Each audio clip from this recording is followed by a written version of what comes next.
कहते हैं राजनीति में कुछ भी नामुमकिन नहीं है।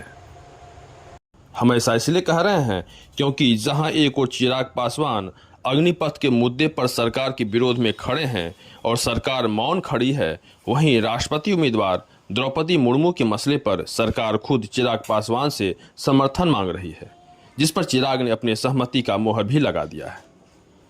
अब आप राजनीति के दांवपेच को भी समझिए।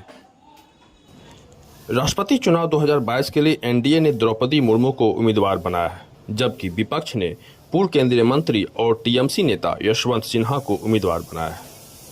एनडीए की दावेदारी बनी रहे, इसके लिए एनडीए ने साम दंड भेद यानी हर वो हथकंडे का इस्तेमाल कर लेना चाहती है ताकि विपक्ष को मात और राजनीतिक फायदा देने के लिए एनडीए महादलित का कार्ड खेल सके। इसके लिए सबसे पहले बिहार के पूर्व उप मुख्यमंत्री सुशील मोदी को इसकी जिम्मेदारी दी गई।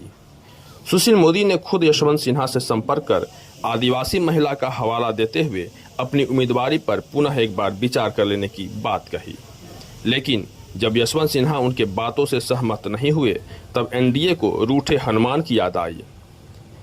इसकी जिम्मेदारी भारी भरकम जिम्मेदार रक्षा मंत्री राजनाथ सिंह को दी गई, जिन्होंने लोक जनशक्ति पार्टी के राष्ट्रीय अध्यक्ष चिराग पासवान को फोन कर बातचीत की।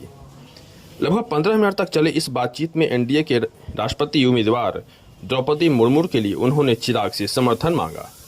इस क्रम में उन्होंने खुशामदी का तड़का लगाते हुए कहा कि पीएम नरेंद्र मोदी भी चाहते हैं कि चिराग पासवान एनडीए में ही रहें।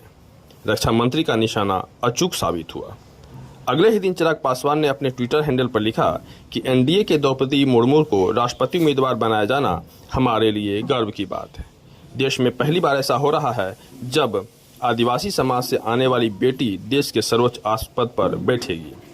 लोजपा बीजेपी के इस फैसले का पूरा समर्थन करती है। आदिवासी समाज से आने के बावजूद द्रौपदी मुर्मू ने आज जो मुकाम हासिल किया, ये उनकी काबिलियत और संघर्ष का परिणाम है। समाज के वंचित वर्ग से देश के सर्वोच्च पद की जिम्मेदारी करोड़ों भारतीयों के लिए प्रेरणादायक है। अब आप मौजूदा हालात को समझिए। जब भी चिराग पासवान की रैली होती है, बिहार सरकार के द्वारा उनके रैली को बैरिकेडिंग, पुलिस प्रशासन की सख्ती और वाटर कैनन से रोका जाता है।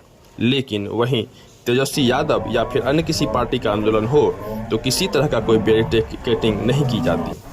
हालांकि जानकार अब यह भी कह रहे हैं कि राजनाथ सिंह के चिराग पासवान को फोन करने के बाद नीतीश कुमार की बेचैनी बढ़ने लगी है। बहरहाल जो भी हो, लेकिन यह तो कहना पड़ेगा कि यह राजनीति है जहां मतलब के लिए सब कुछ जायज है।